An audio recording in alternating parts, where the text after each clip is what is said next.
নবীজির জীবনের শেষ ইস্তেগফার, এই ইস্তেগফার যে পড়বে আল্লাহ তার মনের সকল আশা পূরণ করে দিবেন। নবীজি সাল্লাল্লাহু আলাইহি সাল্লাম তার জীবনের শেষ সময় এই ইস্তেগফার বেশি বেশি করে পড়তেন। এই ইস্তেগফার আমরা অনেকেই পড়তে চাই না। ইস্তেগফারের কিন্তু অনেক ফজিলত, এটা আমরা অনেকে জানিও না। ইস্তেগফার পড়লে আল্লাহ পাক রব্বুল আলামিন অনেক পুরস্কার দান করেন। আল্লাহ তাআলা ইস্তেগফারের ফজিলতের ব্যাপারে নিজেই পবিত্র কোরআনুল কারীমের ভিতরে আয়াত নাযিল করে দিয়েছেন। কোরআন খুলেন 29 নম্বর পারার 11 নম্বর পৃষ্ঠার 8, 9, 10 নম্বর লাইন, সূরা নূহের 10, 11, 12 নম্বর আয়াতগুলোতে আল্লাহ তাআলা জানিয়ে দিয়েছেন, ফাকুল তুস্তাগফিরু রাব্বাকুম ইন্নাহু কানা গফফারা ইউরসিলিস সামাআ আলাইকুম মিদরারা ওয়া ইউমদিদুকুম বিআমওয়ালিন ওয়া বানিন ওয়া ইয়াজআল লাকুম জান্নাতিন ওয়া ইয়াজআল লাকুম আনহারা। যারা ইস্তেগফার আমল বেশি বেশি করবে, 1 নাম্বার ইন্নাহু কানা গফফারা, আল্লাহ তাদের গুনাহ খাতাগুলো ক্ষমা করে দিবেন। ইউরসিলিস সামাআ আলাইকুম মিদরারা, যদি দুর্ভিক্ষ লেগে যায় আল্লাহ পাক রব্বুল আলামিন আসমান থেকে বৃষ্টির ব্যবস্থা করে দিবেন। ওয়া ইউমদিদুকুম বিআমওয়ালিন ওয়া বানিন, আল্লাহ পাক রব্বুল আলামিন সন্তান না হলে সন্তান দিবেন, সম্পদ না থাকলে সম্পদ দিবেন।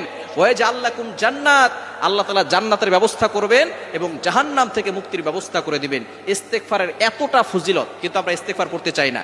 এই ইস্তেগফারের ব্যাপারে নবী সাল্লাল্লাহু আলাইহি ওয়াসাল্লাম নিজে জানিয়ে দিয়েছেন, মাল্লাজিমাল ইস্তিগফার জাআলাল্লাহু লাহু মিন কুল্লি দিকিন মাখরাজা।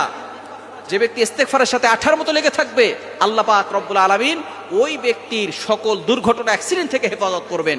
ওমিন কুল্লি হাম্মিন ফারাজা, আল্লাহ তাআলা তার দুশ্চিন্তা, ডিপ্রেশন, যারা ফ্রাস্ট্রেটেড পিপল রয়েছেন, ইস্তেগফার আমল করেন, আপনার দুশ্চিন্তা, টেনশন দূর হয়ে যাবে। আল্লাহ তাআলা টেনশন দূর করে দিবেন। ওয়ারযুকহু মিন হাইতু লা ইয়াহতাসিব, আল্লাহ তাআলা বেহিসাব রিজিক দান করবেন। আপনার মনের সকল আশা আল্লাহ তাআলা পূরণ করবেন। নবীজি সাল্লাল্লাহু আলাইহি সাল্লামের জীবনের শেষ ইস্তেগফার, যিনি তার শেষ সময় বেশি বেশি করে ইস্তেগফারটি পড়তেন, সেটা হচ্ছে সুবহানাল্লাহি ওয়া বিহামদি আস্তাগফিরুল্লাহ ওয়া আতুবু ইলাইহি। অনেক কঠিন, একেবারে সহজ বাক্য না। সুবহানাল্লাহি ওয়া বিহামদিহি আস্তাগফিরুল্লাহ ওয়া আতুবু ইলাইহি। নবীজি সাল্লাল্লাহু আলাইহি সাল্লাম তার জীবনের শেষ সময়ে এই দোয়াটা বেশি বেশি পড়তেন, ইস্তেগফারটা বেশি বেশি পড়তেন। আপনি ইস্তেগফার বেশি বেশি পড়বেন এবং তাহাজ্জুদের নামাজে 2 রাকাত 4 রাকাত যা পারেন পড়ে এই ইস্তেগফারটি পড়বেন। পড়ে আপনি আল্লাহর কাছে দোয়া করবেন, আল্লাহ তাআলা আপনার সকল মনের আশাগুলো পূরণ করবেন, চাওয়া পাওয়াগুলো কবুল করবেন। সন্তান কথা শোনে না, অনেক মেয়ের বিয়ে হয় না, অনেকে পাসপোর্ট করতেছে, সেখানে কাজ হচ্ছে না, ভিসার কাজ হচ্ছে না, বাহিরে যাবে, বিভিন্ন সমস্যার কারণে আমরা অনেকে জর্জরিত হয়ে আছি। যদি আপনি এই আমলটা করতে পারেন, ইস্তেগফারের আমল, নবীজি সাল্লাল্লাহু আলাইহি ওয়াসাল্লাম তার জীবনের শেষ সময় পড়েছেন সুবহানাল্লাহি ওয়া বিহামদি আস্তাগফিরুল্লাহ ওয়া আতুবু ইলাইহি।